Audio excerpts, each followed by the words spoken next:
ঝগড়া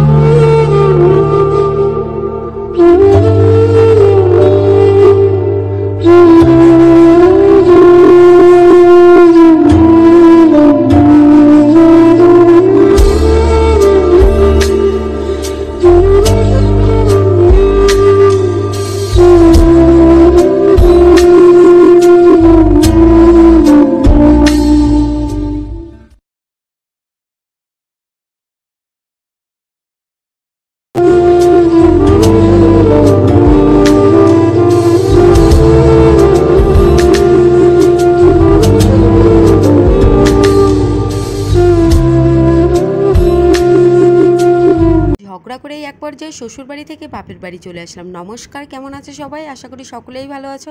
আমার চ্যানেলে সকলকেই স্বাগত জানিয়ে আরও একটা নতুন ভিডিও শুরু করছি। দিনক্ষণ বেশ কিন্তু ভালোই চলছিল, কিন্তু মাঝখানে হঠাৎ করে কি হয়ে গেল তাই তো চুপিসারে নিজের লাগেজটা গুছিয়ে নিয়েছিলাম।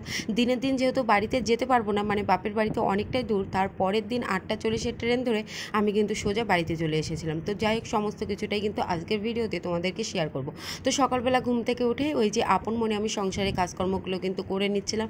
যে সমস্ত জিনিসপত্রগুলো ছিল সমস্ত কিছুটাই ভিজিয়ে নিয়ে বেশ ভালো করে কিন্তু কেচে ধুয়ে এখন আমি দড়িতে মেলে নিচ্ছি। বিবাহিত মেয়েদের জীবনে যে কত কিছুই ফেস করতে হয় একমাত্র শুধু তারাই জানে। বিয়ের পরে মনে হয় মেয়েদের স্বাধীনতা নামক জিনিসটাই জীবন থেকে একেবারেই মুছে যায়। তো নিজের শখ আহ্লাদ শৌখিনতার কোনোই দাম থাকে না। তো সকলের মন মর্জিতেই কিন্তু নিজের জীবনটাকে চলাতে হয়। আর নয়, এই বয়সে যদি নিজের জীবনের শখ আহ্লাদগুলো পূরণ করতে না পারি, তাহলে কি বয়স্ককালে গিয়ে আমার জীবনের শখ আহ্লাদগুলো পূরণ করব? তখন তো মেডিসিনের পিছনেই চলে যাবে হাজার হাজার টাকা পয়সা। তখন আর মনেই হবে না যে নিজের জীবনের শখ আহ্লাদগুলো পূরণ করি। নিজেকে একটু নিজের মতো সময় দেওয়ার জন্য শ্বশুরবাড়ি থেকে চুপিসারে লাগেজটা গুছিয়ে নিয়ে যখন কেউ বাড়িতে ছিল না তখনই কিন্তু রওনা দিয়েছিলাম। তো সমস্ত কিছুটাই শেয়ার করছি আজকের ভিডিওতে। তো এখন আমি এই যে ঠাকুরের থালা বাসনগুলো মেজে নিচ্ছে, বাসি নাইটিটা ছেড়ে নিয়ে আর কি। তো চলো এবার তোমাদেরকে বিস্তারিত খুলে বলি। গতকাল আমি শেয়ার করেছিলাম যে শ্বশুরবাড়ি থেকে আমার বাপের বাড়ি আসার একটা ছোট্ট একটা ট্রেন জার্নিংয়ের ব্লগ। তো তাতে একজন কমেন্ট করেছে যে তুই তো শ্বশুরবাড়িতে আর কয়দিন থাকিস, তোর মন মর্জিতে তো তুই গিয়ে বাপের বাড়িতে ঠেলে উঠিস, হয়তো তোর শ্বশুর বাড়িতে কারোর সঙ্গে তোর বনিবনা হয় না। বিশ্বাস না করলে তোমরা কিন্তু কমেন্টটা গিয়ে চেক করে দেখে আসতে পারো। তো যাই হোক, আমি তার উদ্দেশ্যে একটা কথাই বলবো, যাদের দূরে বিয়ে হয়েছে বা যাদের মা বাবারা কাছে থাকে না দূরে থাকে, তারাই বুঝবে কষ্টটা কি। যখন ফোন করে বলে যে বাড়ির কারোর শরীর খারাপ অসুবিধা হয়েছে বা কোনো বিপদ হয়েছে, যখন খুশি তখন যেতে পারে না হুটহাট করেই দূরে বলে, তখন যে মনের মধ্যে কতটা যে কষ্ট হয়, সেই কষ্টটা তারাই বুঝবে যাদের দূরে বিয়ে হয়েছে। আমি আমার বাপের বাড়িতে যাব, সেটাও কি না তাদের কাছ থেকে পারমিশন নিয়ে যেতে হবে। বাপের বাড়িতে গেলেই নাকি শ্বশুরবাড়ির কারোর সঙ্গে বনিবনা হয় না। তো যে এই ধরনের কমেন্ট করেছে তারই বোধহয় ব্যক্তিগত জীবন এরকম যে সে লোকের জীবন নিয়ে এতটা চিন্তিত। তো যাই হোক, ঠাকুরের থালা বাসনগুলো ধুয়ে নিয়ে এখন আমি সকালের জলখাবারটাও বানিয়ে নিচ্ছি। আজকে আমি সকালের জলখাবারে বানিয়ে নিচ্ছি নিরামিষ আলুর দম। আর এই নিরামিষ আলুর দমটা খেতে আমাদের বাড়ি মোটামুটি সকলেই ভীষণ পছন্দ করে। যখনই সপ্তাহে শনিবার বা সোমবার আসুক না কেন, মাঝে সাঝেই কিন্তু আমি চেষ্টা করি এরকম নিরামিষ আলুর দম বানানোর জন্য। তো সবার ফার্স্টে আলুগুলো একটু হালকাভাবে সিদ্ধ করে নিই, পুরোপুরিভাবে সিদ্ধ করি না। তারপরেই কিন্তু আমি আলুর দমটা রান্না করি। একটু ঘি ছিটিয়ে দিয়েছিলাম, এর জন্য কিন্তু ফ্লেভারটা ভীষণ সুন্দর এসেছিলো। তো এবার আমি লুচিগুলোও কিন্তু ভেজে নিচ্ছি। আজকে কিন্তু লুচি বানানোর কোনো ইচ্ছাই ছিল না, কারণ তেলও কিন্তু বাড়িতে সেরকম একটা ছিল না। তাই অল্প তেলেই লুচিগুলো ভেজে নিয়েছি, এর কারণে লুচিগুলো সেরকম একটা ফুলেনি, শুধু দুটো একটাই ফুলেছিল। এদিকে আমি তাড়াতাড়ি করে লুচিগুলো ভেজে নিচ্ছি, কারণ আমার প্রচণ্ড খিদে পেয়ে গিয়েছিল। তার পাশাপাশি হাজব্যান্ডও যেহেতু দোকানে যাবে, তাই টিফিনটাও কিন্তু প্যাক করে দিতে হবে। তো এখানে আমার লুচি ভাজা কিন্তু কমপ্লিট হয়ে গেছে। বাপের বাড়ি যাব বলে তাই জিনিসপত্রগুলো আগে ভাগেই কেচে ধুয়ে দিয়েছি আর কি, যাতে আমি চানটা সেরে নিয়ে খাওয়া দাওয়া করে তারপরে লাগেজটা আমি গুছিয়ে নিতে পারি।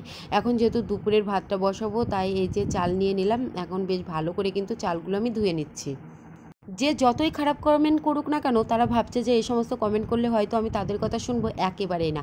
আমি আমার বাপের বাড়িতে যাব, এতে আমি কারোর পারমিশনই কিন্তু আমি নিতে পারবো না। যখনই আমার মন মর্জি হবে তখনই আমি কিন্তু চলে যাব। তো এদিকে আমি ভাতটাও কিন্তু বসিয়ে দিয়েছি উনুন ধারে। তো ভাতটাও আমার হয়ে গেছে, এবার ভাতের ফ্যানের মারটা কিন্তু আমি ঝরিয়ে নেব। সোশ্যাল মিডিয়ায় দেখবে যারাই ভিডিও করে তাদের ব্যক্তিগত জীবন নিয়ে অন্য সব মানুষরা বেশি চিন্তিত রয়েছে। তো এদিকে আমার ভাতটা হয়ে গেছে, তাই তো আমি ভাতের ফ্যানের মারটা কিন্তু ঝরিয়ে নিলাম। আর ভাতটা কিন্তু আমি উনুনেই বসিয়েছি, এবার তরকারিটা কিন্তু আমি গ্যাসেই রান্না করে নিচ্ছি।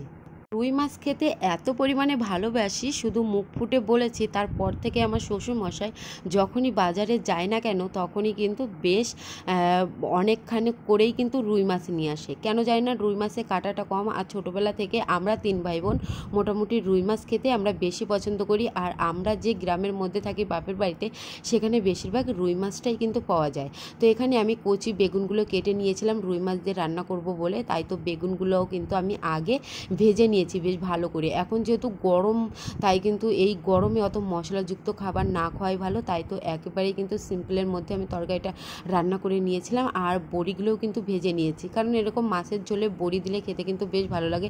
তো সমস্ত কিছু বেশ ভালো করে কষিয়ে নিয়ে জলটা দিয়ে, তারপরে জলটা দিয়ে ফুটতে শুরু করেছে, মাছগুলোও দিয়ে নিয়েছি। লাস্টে নামানোর আগে একটু গরম মশলাটাও কিন্তু দিয়ে নিলাম ফ্লেভারটা আনার জন্য। গতকালের মাছ যেহেতু এনেছে, তাই ফ্রিজে রেখে দিয়েছিলাম। তাই তো মাছটা রান্না করার সময় একটু পেঁয়াজ দিয়েছিলাম, কাঁচা লঙ্কা ছেড়ে রান্নাটা করেছি। তো স্নানটা আমি সেরে নিয়েছি, তার মধ্যে পুজোটাও দিয়ে নিয়ে খাওয়া দাওয়াটা সেরে নিয়েছি। এবার বাপের বাড়িতে যাব, এর জন্য কিন্তু আমি লাগেজটা বেশ ভালো করে কিন্তু গুছিয়ে নিচ্ছি। এবার কিন্তু আমি বাপের বাড়িতে দুটো একটা দিনের জন্য যাচ্ছি না, এবার কিন্তু আমি যাচ্ছি 17 থেকে 18 দিনের জন্য, বা তারও একটু কম হতে পারে, কিন্তু 15 থেকে 16 দিনের জন্য অবশ্যই কিন্তু যাচ্ছে। তো এখানে কিন্তু আমার লাগেজ একেবারেই গোছানো কিন্তু কমপ্লিট। লাগেজটা কিন্তু আমি সম্পূর্ণ ভর্তি করে আনিনি, কেন জানি না বাপের বাড়িতে আসলে এখান থেকে আমার জিনিসপত্রগুলো একেবারেই ভর্তি হয়ে যায়। যদি আমি শ্বশুরবাড়ি থেকে একটা ব্যাডিং নিয়ে আসি, কেন জানি না বাপের বাড়ি থেকে শ্বশুরবাড়িতে রওনা দেওয়ার দিন তখন আরও 2-3টে ব্যাডিং আরও বেশি বেড়ে যায়।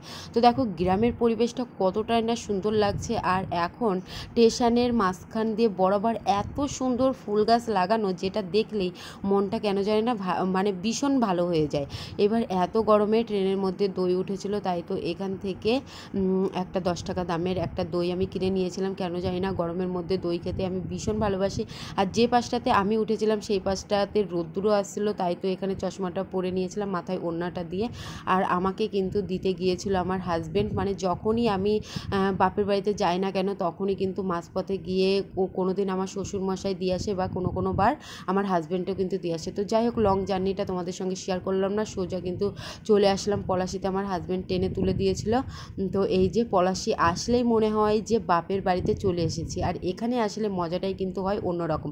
তো এখন টোটো ধরে সোজা কিন্তু চলে আসলাম আমার বাপের বাড়ির রাস্তায়। বাড়িতে আসার পর থেকে আমি আর কন্টিনিউ ভিডিওটি স্টার্ট করতে পারিনি। বাড়িতে এসে খাওয়া দাওয়া করে ঘুমিয়ে পড়েছিলাম একেবারে। তারপরে সন্ধ্যার সময় ঘুম থেকে উঠেছি, এখন কিন্তু বাজে সন্ধ্যা 7টা। তাই তো মা এখানে রাতের খাবারও কিন্তু তৈরি করে নিচ্ছে। এক পাশে গরম গরম রুটি আর অন্য পাশে কিন্তু দুধ জাল করছে আমার জন্য, যেহেতু আমি দুধ খেতে বেশ ভালোবাসি। আগে তো ডেলি খেতাম, কিন্তু এখন হয় যে খাওয়া হয় না। তো যাই হোক, বাপের বাড়িতে আসলে মজাই কিন্তু আলাদা।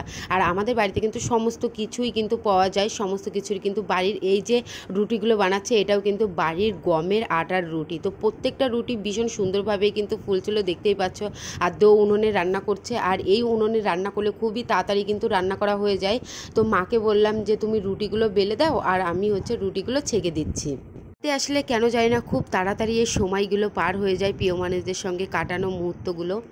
আমার শ্বশুর বাড়িতে আমি কিন্তু সমস্ত জিনিসই অ্যাভেলেবেল পাই। যে জিনিসটাকে আমি সবথেকে বেশি মানে মিস করি সেটা হচ্ছে আমার বাড়ির তৈরি খাবার আর কি। বাড়ির তৈরি খাবারের মজাই কিন্তু আলাদা, টেস্টি কিন্তু থাকে দ্বিগুণ। তো এখানে দেখতেই পাচ্ছ প্রত্যেকটা রুটি ভীষণ সুন্দরভাবে বলছিল। আর এগুলো কিন্তু একেবারেই খাঁটি গমের রুটি।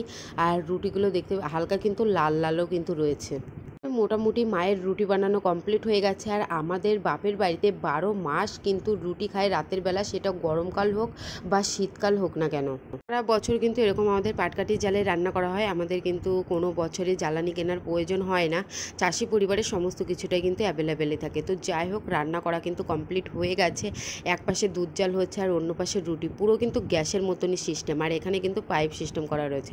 তো এখন রাতের খাবার রেডি, তো চলো রাতে খাওয়া দাওয়াটা করে নিয়ে যাক। তো এখানে খেতে বসেছিল ভাই, আমি, বাবা, মা, জেঠিমা সকলেই কিন্তু একসঙ্গে রাতের খাওয়া দাওয়াটা কিন্তু সেরে নিয়েছিলাম। ওই যে তোমাদেরকে বললাম যে কেন যায় না বাপের বাড়িতে আসলে খুব তাড়াতাড়ি এত সুন্দর মুহূর্তগুলো কিন্তু পার হয়ে যায়। আজকের ভিডিওটি কেমন লাগলো অবশ্যই জানিও। যাদের যাদের এরকম দূরে বাপের বাড়ি রয়েছে তারা অবশ্যই কিন্তু কমেন্ট করতে ভুলো না। আবারও